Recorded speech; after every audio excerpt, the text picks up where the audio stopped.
much for being here with us tonight at Echo Base TV, where community happens.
Echo Base Network. Thank you so much for being here with us tonight at Echo Base TV, where community happens.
Hello. Nick, if you're talking. The same thing I do every time, which if you guys have been here long enough know, I always forget to unmute my microphone. But welcome to another EBN Cast, guys. Happy TGIF. It is Friday. End of the work week. Weekend getting started. I think me and Mexican Iron Man gonna go shooting range, do some shooting this weekend. It's gonna be good times. How you guys doing? Doing pretty good. I'm wondering what you're going to be shooting. Paper targets. No, the fire. gun wise. Yeah. I actually got my gun right here, but YouTube policy, I can't show firearms on a live stream. So, Don't do that. They shut you yeah, down. yeah. But I got so my 300 blackout SBR rifle that's suppressed is at home because to travel out of state with that, you have to inform the ATF and get approval and go through all this crap that's completely unconstitutional and sucks balls. So I didn't bring that one. So I basically brought my, I got a 9mm Shadow Systems MR920 Elite Edition with a suppressor. And then I got a PSA ARV 9mm. It's sort of, if you're familiar with the SIG MPX, it's sort of similar to that, or like a MP5, H&K MP5, sort of similar to that. It's 9mm also. So that's what I'm going to be shooting. Then Mike's got a couple ARs that I built for him and some pistols and stuff. So we'll probably just go do some shooting, hang out, and then probably get into some shenanigans around town tomorrow night. Just hang out. Watch out. Sounds like a lot of Anytime fun. Nick mentions shenanigans, just run for cover. Go. Trust me, I've been to Vegas with this man. Yeah. What happens in Vegas stays in Vegas, Loki. I know. But did you guys see the video we did with the whole theory? People trying to get Star Wars Theory canceled from Icon, our ICC event that we do in Nashville every year. That is so just, it's so weak sauce. It's absolutely weak sauce. It's not surprising. I mean, these people have been doing this for years now. The fact that they would just suddenly up and stop doesn't really make sense. So not surprised they would do that. You don't need to gatekeep, John, but it's okay when we do it because we're protecting the fans. Yeah. I mean, I've covered so many people who were canceled from conventions after cancel campaigns were run against them, especially kind of at the height of Comicsgate back in like what, 2018, 2019. So the fact that these people that obviously have the same ideological persuasion are still doing it in other avenues or parts of pop culture does not surprise me whatsoever. It's why we fight. It's why we fight against this stuff, because it's evil. Yep. And John Graber is actually, who's in chat right now, he's actually going to have Michael Havens, the guy who runs ICCC Con in Nashville, live on stream tonight. So I'm not sure, John. Hopefully, Michael Havens has agreed to address all this on your stream, because normally he doesn't like to publicly talk about that stuff. Me and Coach were talking about that earlier. Just making sure he knows that he's not walking into something he might not be comfortable talking about. But yeah, I'll probably jump in there. I mean, if he's gonna, we're all set, and yes, we are. Okay, all right, cool deal. All right, so yeah, Theory. Actually, he actually did a response to it. We played it on our live stream at the beginning of our live stream show last night, and then he actually reached us out on Twitter, just basically just thanking us for the support and that sort of thing. But yeah, these people are freaking freaks and weirdos, and that's what I called them on the thing. And then everybody in that same Facebook group was going nuts, like, "Oh, Echo Base showed our real names and called us freaks and weirdos." Yeah, that's my opinion, and I stated that this is my opinion and my opinion alone, and does not reflect the views of Michael Havens or ICCC Con. These are my own personal opinions, and in my opinion, they are freaks and weirdos, because if you can't accept that somebody thinks different than you, then you are a freaking weirdo.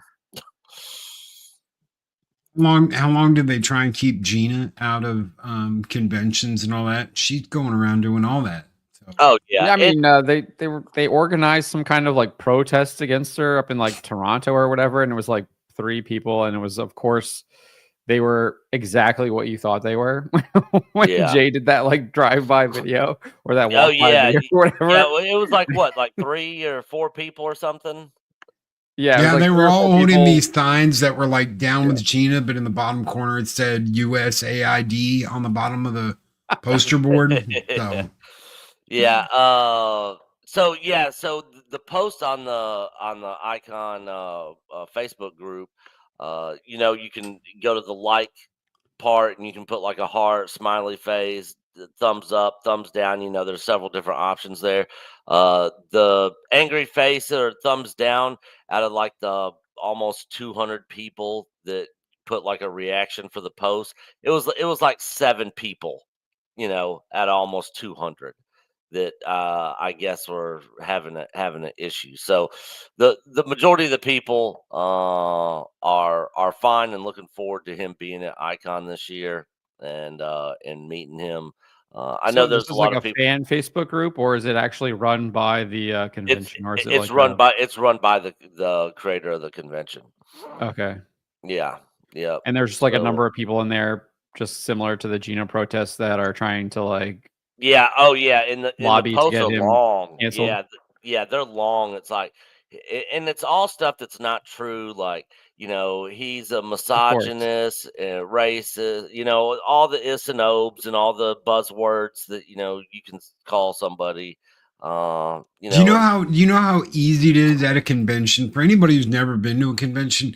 It is this easy to go, oh, that's this person, and you walk by yeah, their you just keep booth and walking. you don't say anything and you just keep walking to the Yeah, next booth, and then maybe oh look, it's Gary Beagler, oh look, it's this person, or oh look, it's Ripa, or oh look, it's Andrew, or yeah, there's a million things going on and a million booths at a convention, and there's no reason for any of this besides we don't want them there.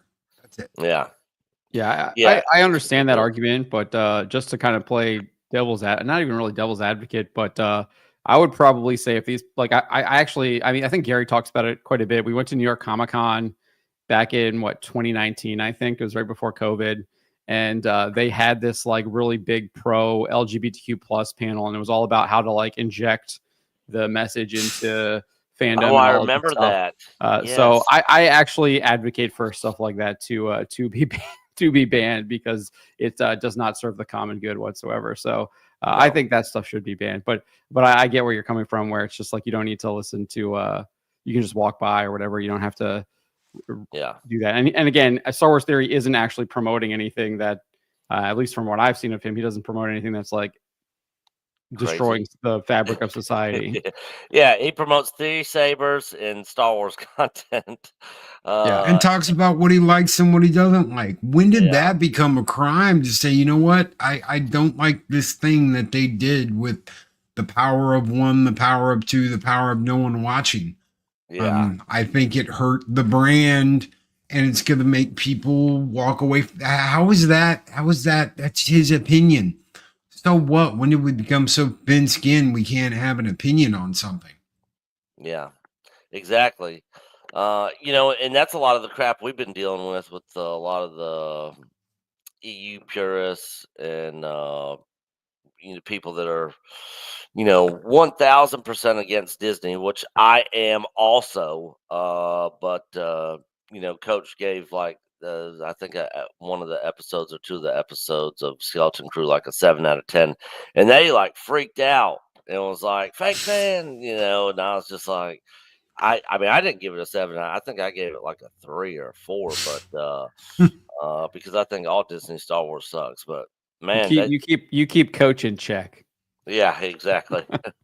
We Yeah, didn't have that. I It didn't balance. have that one chick off of what was that one chick you loved so much off of Oh, Omega. Omega? It didn't have Omega in No, it, so Nick can't give no. anything. He Oh, can't give from anything. Bad Bad Star Batch. Wars, yeah, without Omega from Bad Batch in it. Yeah. He's like IGN. If it's got Omega, it gets a 7. Yeah. Now I will say this: Bad Batch season 2 episode, The Outpost. It had no Omega, no Bad Batch people in it. it was one of the best written, best episodes of a Star Wars show I've ever seen Disney put out. I had to give credit where credit was due. I was like, that was actually very well done, very well written. Dialogue was great, story was great. So yeah, I highly recommend if you have not seen season 2, Bad Batch episode called The Outpost. Just go watch that one episode. Just that one episode. It's I thought it was very well done. That's pretty much how I feel about. Do you remember that? It was like it was called Titans, I think. DC. It was originally on like DC Universe, and they moved it over. And I think it was, I don't know. They like that's when like Warner Brothers was bought. AT&T was like offloading it. It was all this other, they were creating Warner Brothers Discovery, all this stuff. But they had this. Titans. They had this. It was a live action one where. Oh, okay. But anyways, it was like the first season, I think, and I think it's the fourth episode, the third or fourth episode, and it's the Aqualad episode. That episode was superb. Everything else around it was terrible. Like the ending of that season was one of the worst endings I've ever seen. And then they didn't even end it. They ended it in the opening, I think, of the second season, and it was so awful. Like they split half of the premiere, ending the first season, and then they started the next kind of storyline. It was really bad, and I was like, I'm done. I'm not watching this anymore. Yeah, I actually started Reacher season 3 last night, but I fell asleep during the first episode because I started it so late. But not a good sign. Yeah, well, I was extremely tired. It wasn't because I thought the episode was bad. I laid in the bed and was watching it on my tablet. With the little stand. So yeah, I was asleep in life. I saw like the first 5 minutes of the episode, but I am gonna get started on that.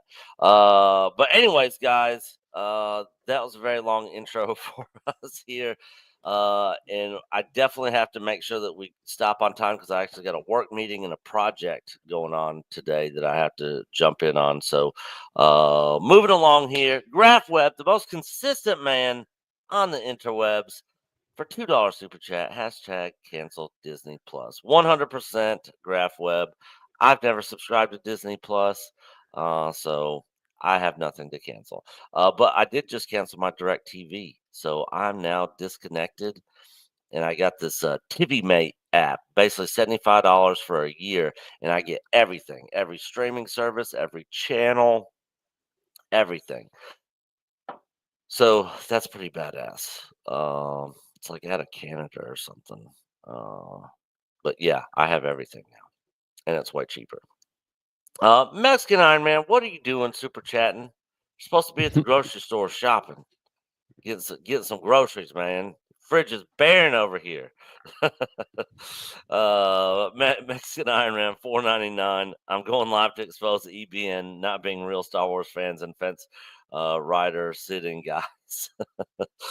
yeah, that's what it was more directed towards Coach than me. From that side of fandom, basically saying Coach is a fence rider. And, no, Coach likes what he likes. Yeah, sorry, and which I think you guys talked about that. You had him on Wednesday morning on Loki's Mornings of Mischief, right? And we've talked about that. Dude, since you guys started, I mean, since I met you guys, me and Coach have talked about all of that. And Coach likes what he likes, and that's just what he likes. That's his opinion. Just like Theory has his opinion, John has his opinion. I don't even want an opinion on anything Disney because I don't want anything to do with Disney. Yeah. But I and that's my opinion. So everybody's got the way they feel about it. Everybody got their likes and dislikes. To say, oh, Coach is a fence sitter, he'll rail against this, but he likes this. If he likes it, he's going to tell you. Do you know what that's called? That's called authenticity, bitches. Yeah. And there was one of the people on that camp over there, Gatekeepers Alliance. They actually chimed in last night in our live stream and was like, either you want Disney to fail or you want them to succeed. And I'm like, I think they're doing a pretty good job failing on their own. I mean, they've already failed. I mean, I don't know how much more failure Disney Star Wars could be, I mean, it's literally in the toilet. It's a failed brand already. It's 100% failure. It's already failed. And they're gonna keep failing. I don't see anything ever changing. Disney only deals in absolutes. Don't make the same mistake Disney does. Yeah, 100%. Graph Web Mexican Iron Man, thank you so much for the super chats and your continued support here at Echo Base Network. This video is for you.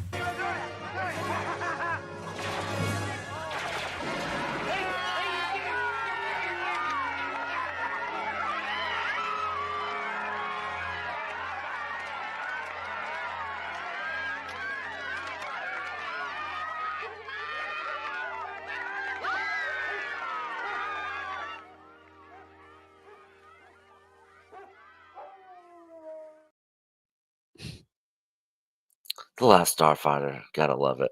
All right. First topic of the day, guys. And this actually just came out today. This is from the New York Post. Daniel Craig reacts to Amazon taking over James Bond. I'm sure you guys have heard about this. Oh, I was like, what is that thumbnail image? Like, who is this guy? What? Yeah. This is just an ad. It's an ad. Some dude who deleted his wife for not giving a shit about his Valentine's Day Paris themed evening he arranged. Basically, she was being a bitch, and he canceled her for it permanently. But anyways, New York Post says Daniel Craig was neither shaken nor stirred by Thursday's shocking announcement that producers Barbara and Michael have ceded control of the James Bond franchise to Amazon.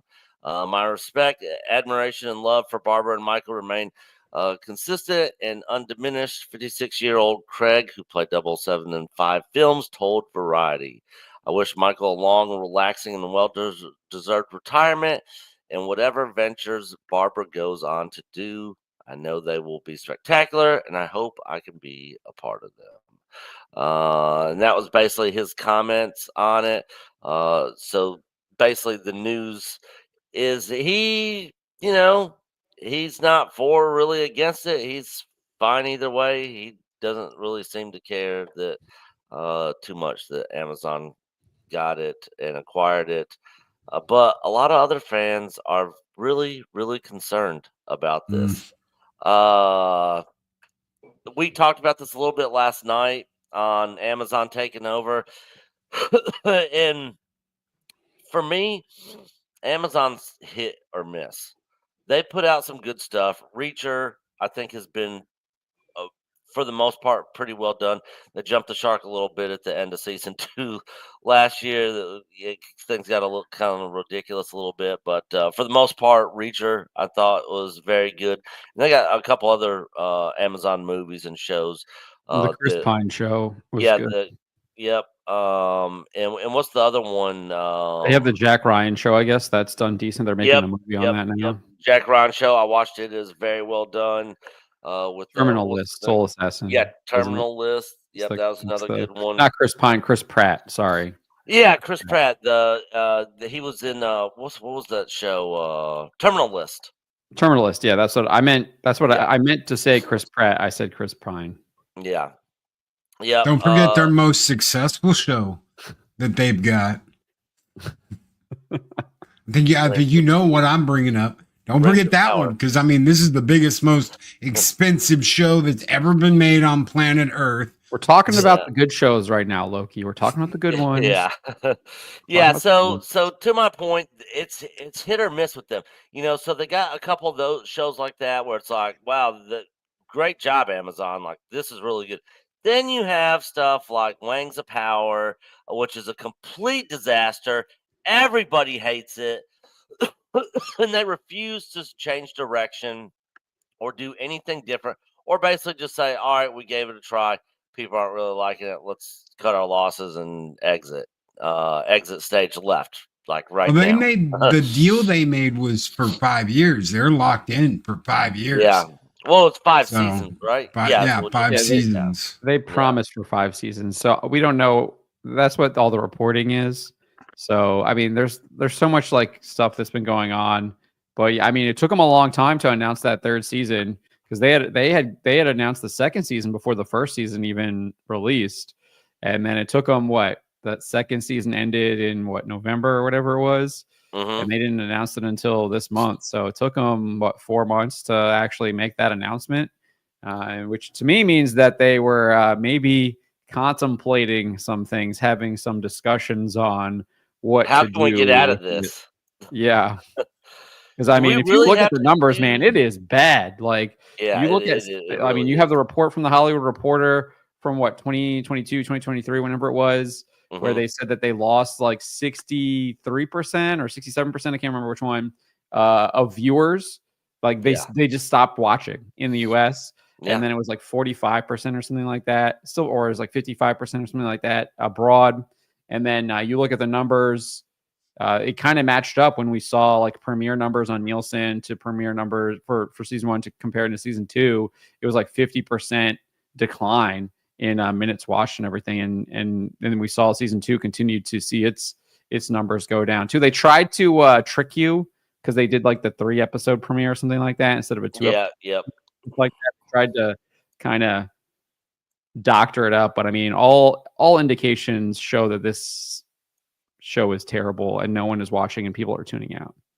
Yeah.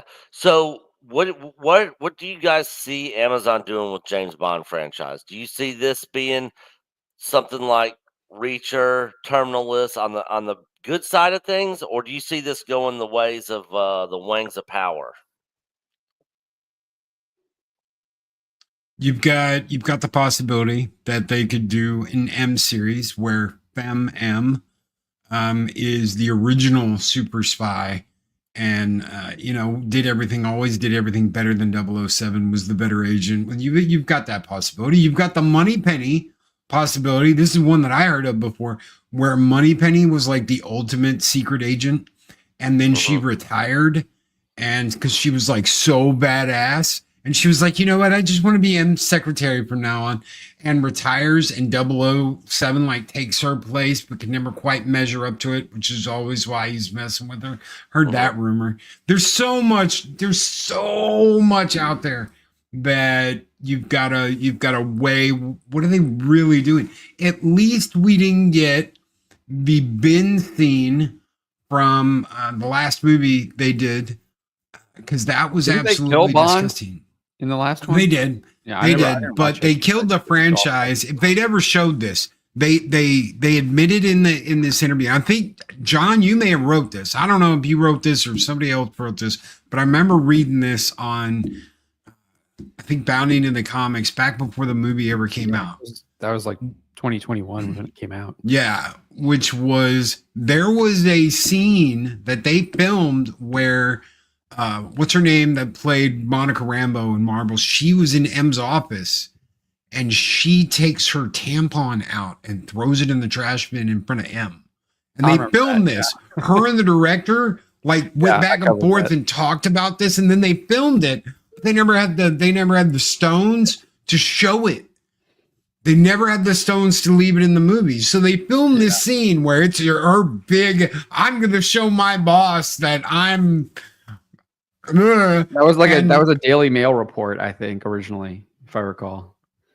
So they throw out all these crazy ideas. Now the question is, did Barbara shut that down? Because if she did, maybe, having the Broccolis there, she said nothing but, these are idiots I'm dealing with. These are absolute morons I'm dealing with. That was a Wall Street Journal report, on what they quoted. So is it going to be them who want to eliminate all that junk and go back to the old way? Is it Barbara who's trying to protect Bond? We're going to find out when they come out with it, because it's either going to be good and it'll revitalize the fandom and make them thrive and make them want more Bond, or it's going to be what we were just talking about, absolute DEI crap and nonsense. Yeah, I'm of two minds on this. I think that there is the possibility that I don't think Bond should play as a television show, or I know they're doing that reality show that they're doing that now, and the Broccoli's approved of all of that and everything. It still needs to be a movie experience. I think if you try to take it off of the theaters, it waters it down and it doesn't turn it into an event. It needs to be an event film. It also has to, I think, I saw this going around, and I kind of agree with it, and I think this is why Marvel's doing this with the Fantastic Four. I think it has to be a period film.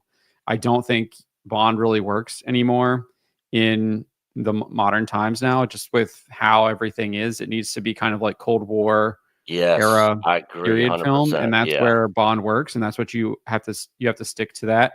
And I actually agree with Tarantino. He said this like last year. It's like, why don't they actually just do an adaptation of the books? Because they've never actually done those. None of the Bond films are actual adaptations of any of the they're adaptations, but they're not like direct adaptations. And he was just like, why don't you just do a direct adaptation? And I think if they do that, then you have a winner there. Obviously you have to get the cast, I think, right and down pat. You want to stay true to that, and that's how it works. But if they do anything outside of that stuff, I just don't think it's going to work. I mean, you just look at the last film; it did terribly. It lost a ton of money. They spent a lot of money on it. I think it was the worst grossing film of all of the Bond movies with Daniel Craig.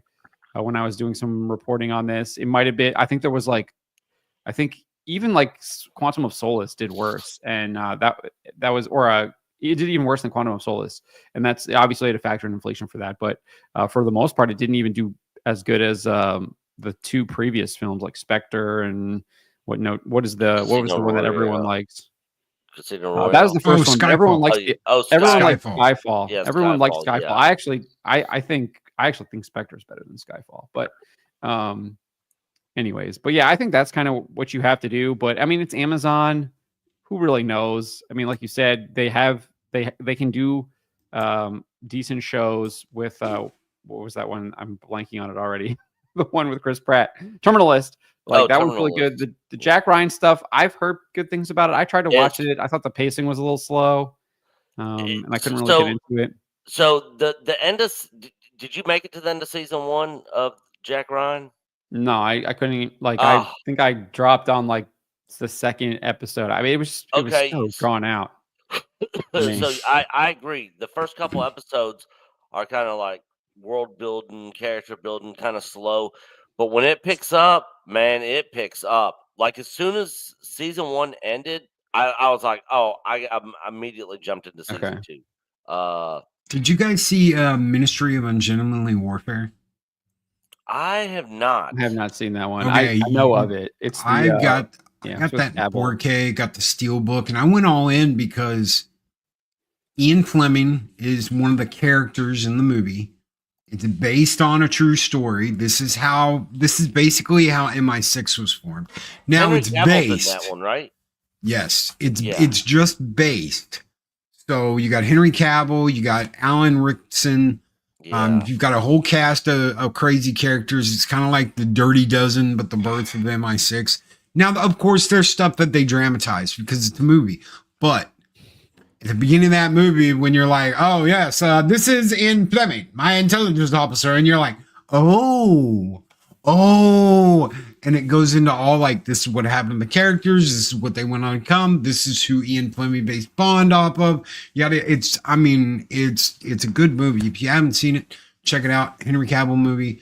I really liked it. It did get a bad thing because that was the point where Alan Rickson went all like TDS on everything and started running his mouth about everything. I remember that. He's still doing that. But the movie, that movie is great. I don't care what his political BS. If you can make a movie great, and he does, because he is like the Green Arrow of this team. So I was like, you know what? I'm digging what he's doing. I like what he's doing. No, not that Green Arrow. Not that one. Or a Hawkeye. How about that? We'll call him Hawkeye. Okay. But it's good. It was really good. I enjoyed it. Like a marksman. Is that what you mean? Like he's like a super marksman with a bow. Okay. So he's like straight up like blood and gore. This is the Jason Voorhees Hawkeye got mixed together somewhere, and that's the character you get for Alan. Is this just blood and guts Rambo like character, and you're like, dang. And Henry Cavill's there with his own character that is basically who Bond is based off of, doing all his own crazy, insane stuff. So it's really good. If you guys haven't a chance to see it, check it out. Yeah. I definitely will for sure check it out. Every time I see him when I watch a season of Reacher, it makes me be like, man, I gotta hit the gym because that dude is freaking stacked, man. I'm like, If they God. do it like that, if they do a movie like that and they set it up like that period piece, because this all happens during World War II, I'd be absolutely happy with that kid, Henry Cavill. Get him to play Bond, go back in time, do the start and, start during the Cold War and go from there. Do Spectre, do all of that. If they did that, I would love that. I doubt they're going to do that, though. Yeah. I think if they want to be successful, that's kind of what they have to do, right? I think they got to follow the books. It's got to be period pieces, and they have to be big events too, movie events.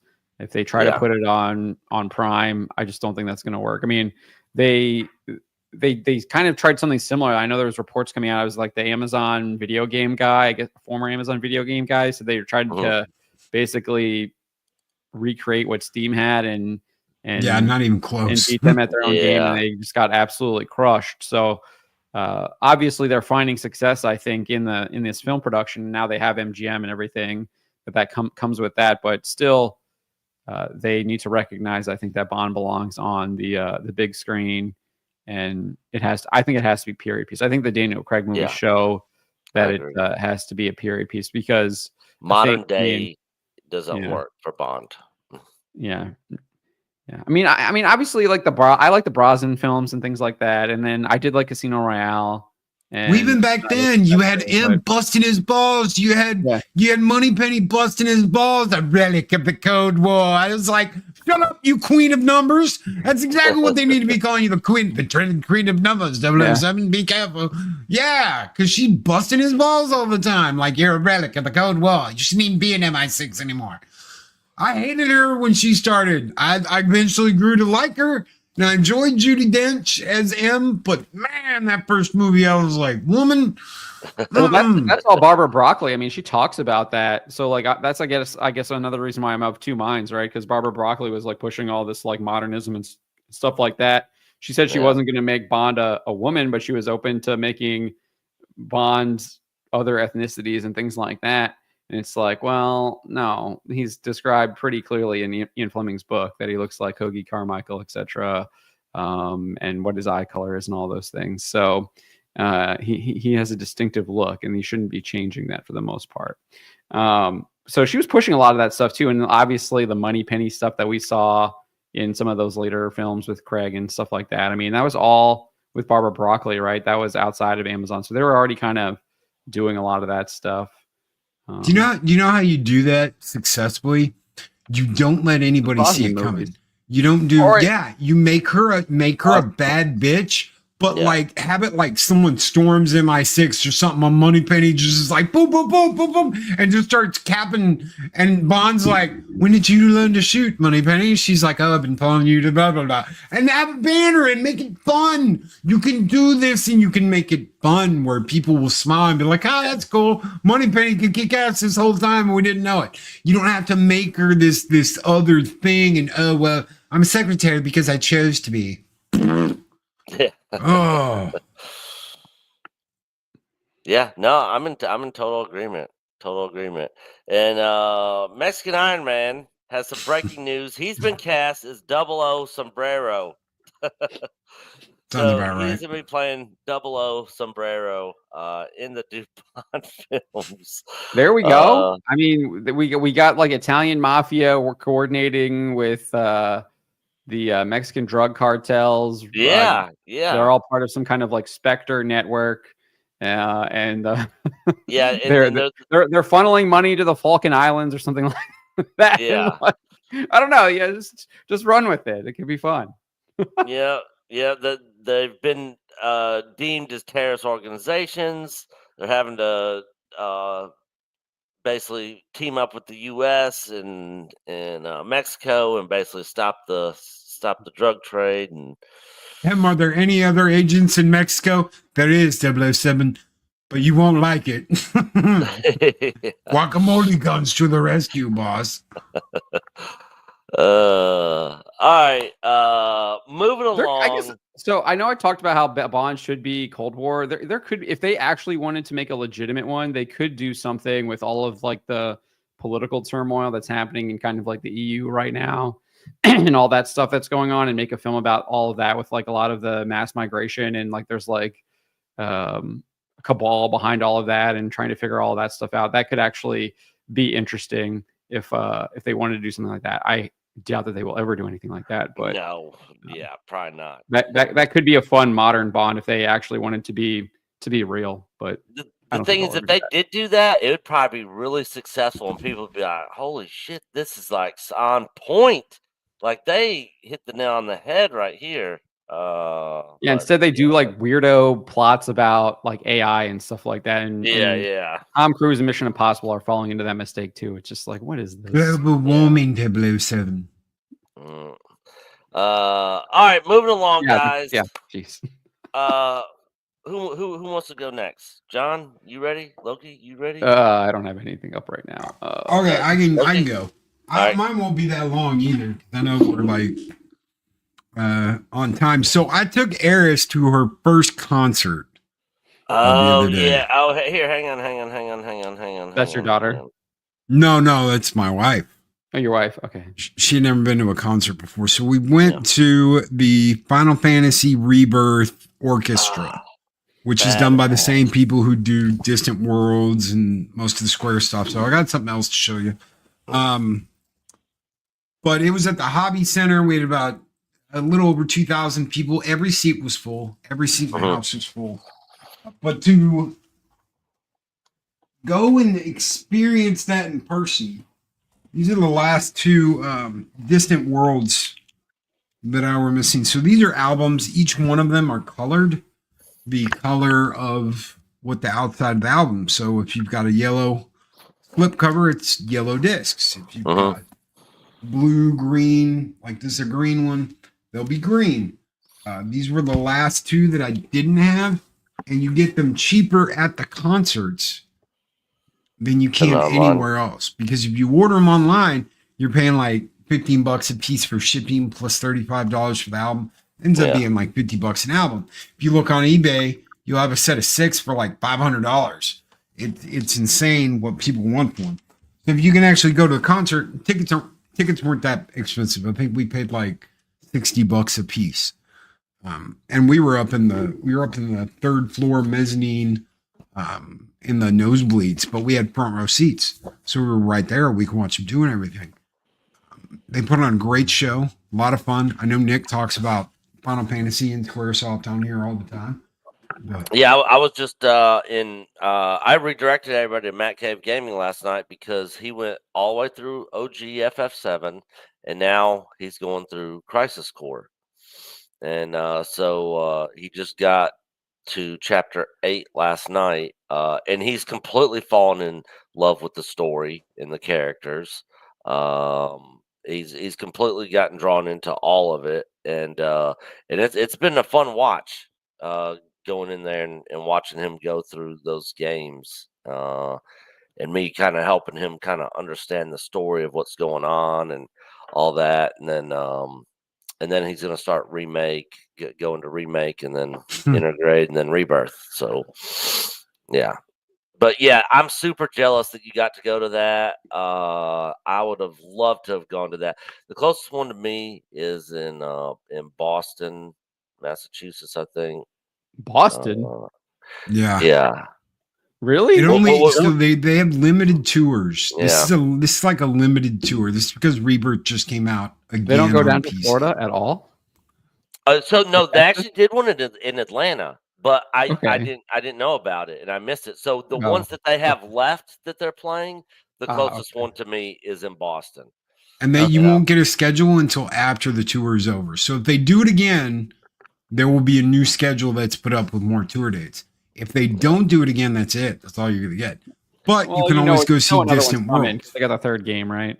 Oh, yeah. That third game, so. And this covered Rebirth. That's the only game this covered was Rebirth. So it was all music from Rebirth. But the interactions with everybody there, what? I can never remember now. Is that the first one or the second one? The second one. The second one, the one that just came out. Yeah, the one that just came out on PC. So you got remake, then you got rebirth. Remake. Okay. Yeah. Yep. So yeah, that's I'm definitely looking forward to them doing another tour. And Star Wars does this too. I want to say in Huntsville at some point in time. I want to say in April. I think they're doing where they show the first Star Wars movie and have the orchestra playing all the music. Yeah, those are awesome. To the movie, which That's cool. So you yeah, can actually watch the movie. yeah. Is So you it watch the movie, no there's a dialogue, full- or do you could hear? Yeah. There's dialogue, Okay. sound effects, but there's no music coming from the movie. It's been taken out, and the orchestra is there That is playing all cool. the music for the whole movie. That sounds like a cool experience. Yeah. So Don't tell me they can't release the original movies unaltered. Don't give me any of that shit with everything they can do today. yeah, exactly. Don't tell me they couldn't. And I don't know what's in the contract with Disney and George when he bought. I don't know if he was like, you could never release the originals. My special edition is the originals. I don't know. We'll probably never know. But I mean, they own Fox now too, so like they own the Yeah. distributor now, so like Yep. there shouldn't be any issues, right? Shouldn't be. yeah, you wouldn't think so, but I don't know. We'll see. I just don't understand why you wouldn't do that from a commercial aspect, because there's obviously demand for that. There's obvious demand. Oh for it. yeah, for And sure. people are getting rich. One of the reasons why you've got so many people going, oh, let's go back and redo this game that just came out. Oh, we're gonna go back and redo 78 Days to Die, or we're gonna go back and make this game again. Is because they can do updated graphics, and they can just sell you something that they basically modded. They had a mod team go in and mod for cheap, and now they're just gonna resell you the whole game again for $60. It's the exact same nonsense. Redo Crash Bandicoot. I love Crash Bandicoot. I understand where you're coming from there with the Star Wars stuff, though. I mean, the technology has advanced so far. So, like, I mean, you're getting a Blu-ray of. Don't get me wrong. Yeah. I would take a Blu-ray and a 4K. I've got the DVD, so I've got the DVD of the THX edition that came straight from the Laserdisc. So you have the Laserdisc THX edition, and then when you got the 2-pack gold special editions, you got the new special edition, and you got the THX on DVD. So I still have those DVDs, and they still play. But I want a Blu-ray or a 4K, something of the original movies. Yeah. Give us even the THX edition. All they did was go in, clean up the music, clean up the sound, clean up the picture. It's been done already. Just give us that. Yeah. Yeah, I mean, I feel like there's like bootleggers that have like that make despecialized stuff. So it's almost like they don't even need to like do anything. They just need to like take the that 4K. What was it, Loki? The 4K 77 or? Yeah, that has the little extra stuff in it. Yeah. Yeah, oh yeah. And the guys coming down. Solo stomping on Jabba the Hutt. I hated that. I hate that. Oh yeah. Yeah. I appreciate Empire Strikes Back when they're going into Cloud City. I appreciate that with the CGI and stuff. I hate the stuff in the original where Han is like talking to Jabba. Yeah. Do you think I had a choice? Yeah, I hate that scene so much. The worst though is Jabba's palace in Return of the Jedi. That whole musical number. That's terrible too. Yeah. Oh God, it's terrible. They're trying to ape the cantina scene, and it's just like, no, we don't. You don't know.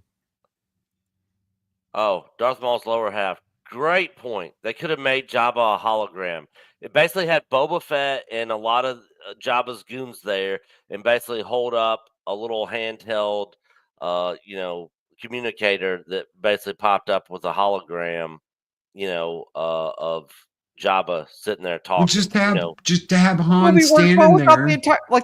The movie works well without the entire scene, though. You don't even need that. There's a reason why it was cut. It doesn't need to be in there. Like that was a good decision that George made to cut that scene. And he says it is because he didn't have the tech at the time. Well, it worked. Like there was a reason for it. Yeah. Yeah. Yeah. Because you already have that Jabba's mad at him because Greedo tries to kill him. Like that. There's nothing else. There's nothing else that's already part of the story. Like you're just wasting time at that point by having Jabba there again. It's like, well, no, Jabba's already put the hit out on him. Like, why is he gonna like sit there and have a nice little chat with him when he's already put a hit out on him? Yeah. Oh, you fried poor Guido. Yeah, and that had, like just happened. Yeah. So, Oh yeah. It's like it's terrible. I hate that Wookiee. scene so much. Yeah. Jedi Rock song, yeah, in Return of the Jedi. Oh, so bad. The least offensive one was for sure Empire on the special editions. I actually liked that they added the actual Emperor for the scene with Vader in the Superstar Destroyer, and then kind of opened up Cloud City. The but Cloud the City adding, opening is really cool. I actually really like yeah. that. I think that's cool. Yeah. There really wasn't any changes that did in Empire that I thought were bad. Not like in Star Wars and Jedi, where was several that I was like, oh, this is dumb. Except for the Han shot first thing. Yeah, but he changed that like that was, I mean, he changed that like immediately, didn't he? Yeah, he did. In theaters that was being changed, wasn't it? Like that's what I mean, obviously I wasn't alive then, but that's what I've heard.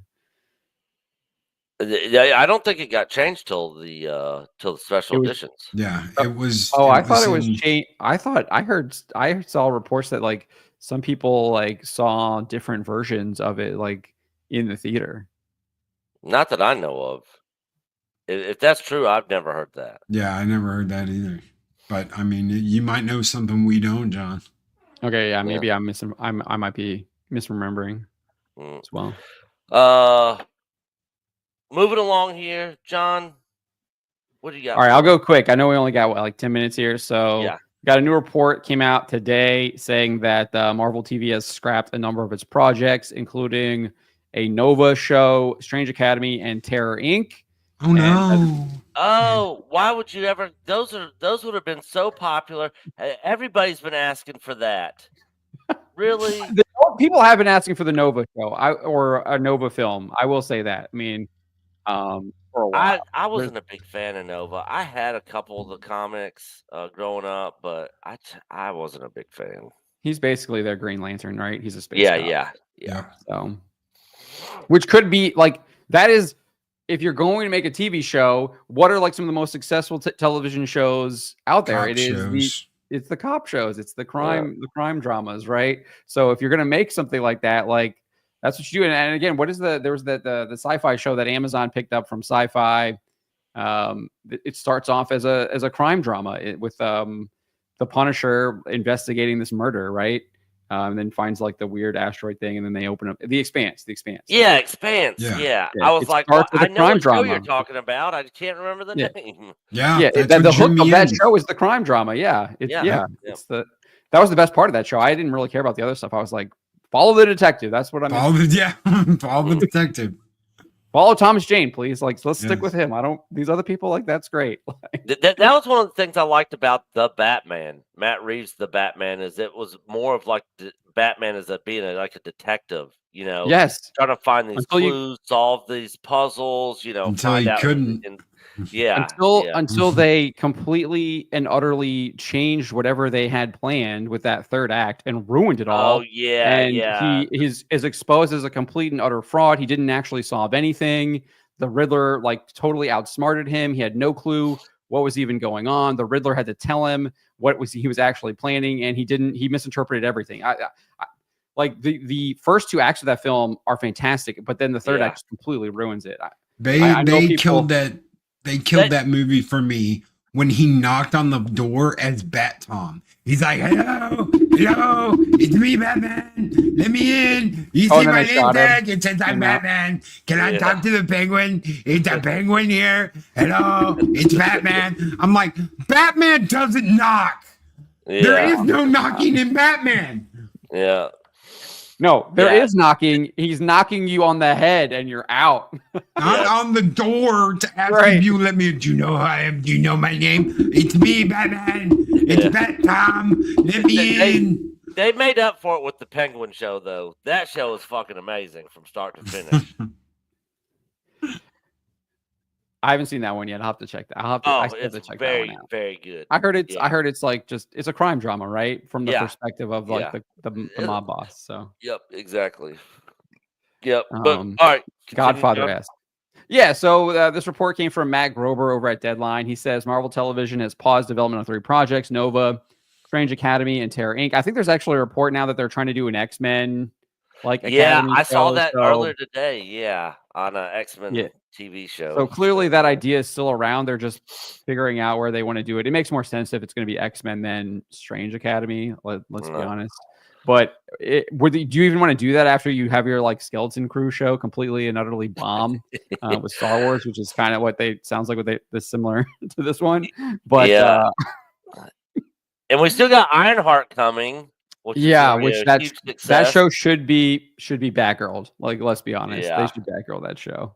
Yeah, I have a feeling they're going to at least echo it. It's going to get all dumps.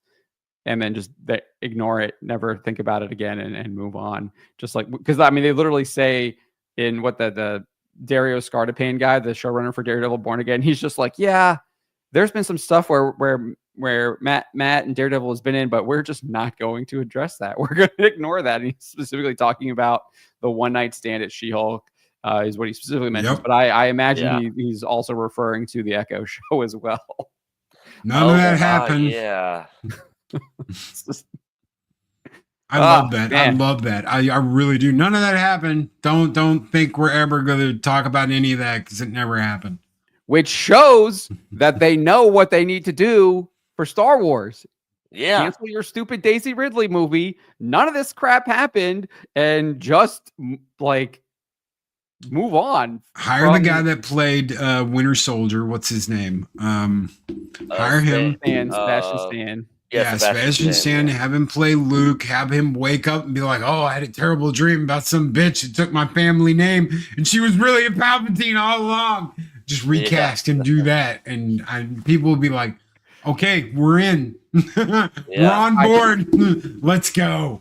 I do. I really think like you could win a lot of people back if they decide to do that. They're not going to do that, though. But No. Anyways, so this Nova show had been, like I said, had been around for a while. It actually looked like it was going to get off the ground because in 2022, Deadline reported that Moon Knight scribe Sabir Perzada had been tapped to write a Nova series for Disney+. Kevin Feige had even said that Nova was in the original drafts for the Guardians of the Galaxy film that James Gunn did, the first one, saying he was in those drafts. So there's been people have been wanting Nova at least for a little bit, but clearly it's not happening. We did get some details from Scooper Daniel Rickman about what all of these shows were going to be about. He says that Nova thrust Richard Rider into the role of rebuilding the Nova Corps, just as Annihilus and his Annihilation Wave were invading, threatening to take over the universe. Rider would lead a squad of fellow Novas, including Sam Alexander and a handful of original characters in their 20s. The team behind the show had their sights set on a major name like Austin Butler for Rider. Glenn Close and John C. Reilly were slated to return as their Guardians of the Galaxy characters. Yeah, I mean, it's literally Green Lantern Corps, right? Like, that's what it sounds like. Instead, like, just replace Annihilus and the Annihilation Wave with like Parallax and like the Yellow Lanterns or whatever DC Lantern villain you want to. And then Strange Academy, it says the show would have centered on his efforts to train a new generation of sorcerers. I think they're talking about Wong there, including America Chavez and Zelma Stanton. It was described as Marvel's answer to Harry Potter and Wednesday. So America Chavez being in the show, massive red flag. And except they were going to make it lame and gay. Yeah. Stick a chick in it, make it lame and gay, right? Yeah. Terror Inc. would have Terror, an immortal anti-hero who gains abilities by grafting the limbs of others onto himself. It was pitched as a full-on horror show for mature audiences. Word is Terror was also slated to join the Midnight Suns film when that was in development. So that might have been kind of cool. Yeah, that could be interesting. Maybe if they brought Blade back. Yeah, you'd have to have like Blade and Ghost Rider, like that. That could be really interesting if like Blade's like chopping up all these vampires and this guy's coming around like grafting these vampires back onto him or whatever. That could be interesting to do. Yeah. But yeah, so these got canceled. This all is coming kind of in the wake of Marvel TV basically changing their entire strategy after they realized Daredevil Born Again was complete and utter garbage, and they had to do a creative reboot back in October 2023. If you guys, I mean, I don't know if you guys, I'm sure you guys remember this, but they said they had to do a total creative reboot. Boris Kitt kind of explained what they were doing. He says Marvel is making concrete changes in how it makes TV. It now has plans to hire showrunners. The studio also plans on having full-time TV execs rather than having executives straddle both television and film. It also is revamping its development process. Showrunners will write plots and show Bibles. The days of Marvel shooting an entire series from She-Hulk to Secret Invasion and looking at what's working and what's not are done. So they're actually going back to traditional television, finding out quickly that just greenlighting projects and making them is a terrible thing, especially when you're greenlighting the projects based on whatever the woke du jour happened committee.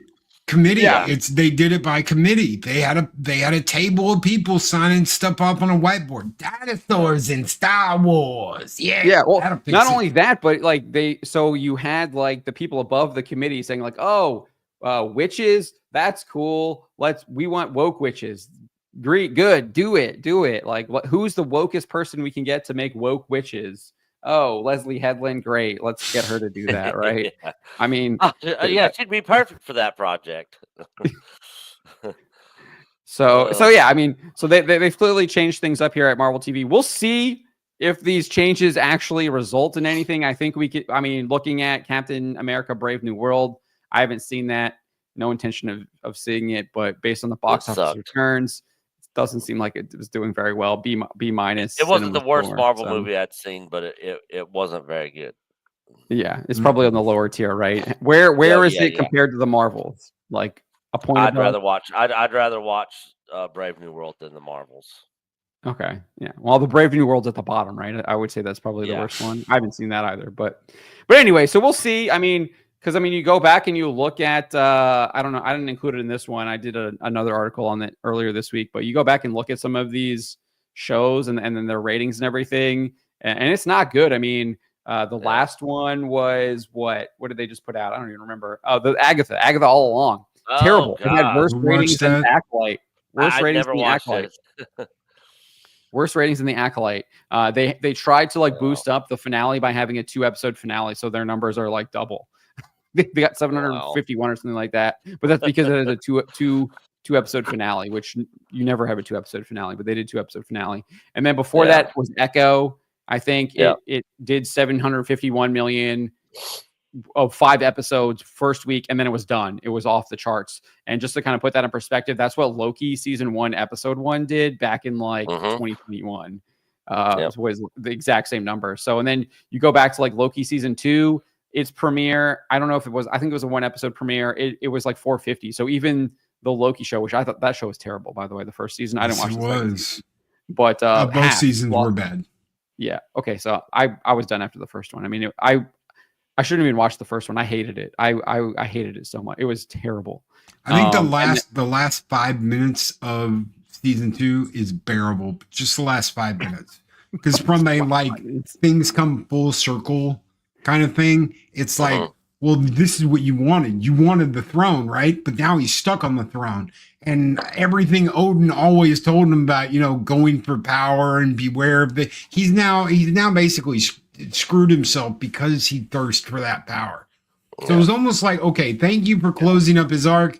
At least you did the last 5 minutes decently enough. Goodbye. Thank you for killing it. It's done.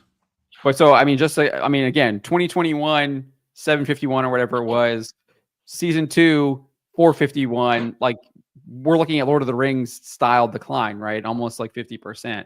And then you go back to Secret Invasion, that had really bad ratings too. And then you have to even put this in context, is that Disney Plus in the US has actually seen its numbers go up. I mean, they just added 800,000, I think, people in the last quarter. Obviously, I think they had a 700,000 drop overall, but they added 800,000, I think, in the U.S. So and Nielsen only tracks domestic U.S., Canada, etc. And so while the subscribers for Disney Plus have been going up, up, and up, the ratings for all of these Marvel, and then you can point to like the Lucasfilm shows. They've all been going down. So the people that are actually subscribing to Disney Plus aren't watching these shows. They're not. Yeah. So probably a good idea that they scrap these. It was going to probably waste them a bunch of money. But again, we'll see if they've actually turned a leaf here with Daredevil Born Again. I will say the marketing for it looks pretty solid. They have a really cool tagline, which is what it's like: honor the past and look to and have hope for the future, or something like that, I think is what it says, which is I actually really respect. I think that's a really cool tagline. We'll see what happens. They're talking about how there's going to be a lot of action, but we haven't seen any of that really in the trailers. It's just been basically Daredevil like sitting next to Kingpin in like a diner having like a discussion. So yeah, we'll see how it turns out. What's up, Jaco? Good to see you, buddy. All right. With that said, thank you for that. The Daredevil shows is really the only one that I'm looking forward to that's coming out on Disney Plus. None of the Star Wars shows, none of the other Marvel shows. Really, that's the only one. But now that I got this other service, I can watch whatever I want. I ain't gotta get no. Is there even anything Star Wars in development on TV? Andor season 2's coming out. Oh, Andor. Okay. Yeah, Andor season 2, and then Ahsoka season 2 starts filming April of this year. So we'll get Andor season 2 this year. Next year is Mando Grogu movie, and then the Ahsoka season 2 will be later on that fall after Mando Grogu comes out. Andor bored the hell out of me. I know a lot of people liked it. I'm not interested in anything. I haven't watched that one at all. Star Wars, they literally have nothing coming out that I'm even remotely interested in at all. But I'll sit down and watch the Star Wars. But you're not interested in whatever Taika Waititi's working up? No, that's the Zendaya movie, isn't it? About Mary Jade, where Zendaya's going to play Mary Jade. Yeah. What about the 10 Commandments of the Jedi movie that Mangold's working on? No.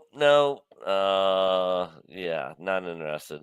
But real quick, go around. Loki, tell everybody where they can find you, what you got coming up, going on. Again, guys, links for all these guys' stuff is in the description below. I am Stone Cold Loki over on Loki's Mornings of Mischief. We will be on later tonight at 10 p.m. Central Standard Time for the Late Show. If you like hanging out late on Friday nights, come by, hang out. Usually it's just a panel of goofballs that are goofballing until midnight because we've got nothing better to do but to goofball on a stream till midnight. There usually is never any dedicated topic, anything like that. We just kind of goof around like at Cheers until midnight hits, and then I go away for the weekend and I don't come back till Monday. Yeah, John. Yeah, so you can find me on the Trent Report here on YouTube. I do a live stream on Wednesdays at 2:30 Eastern time.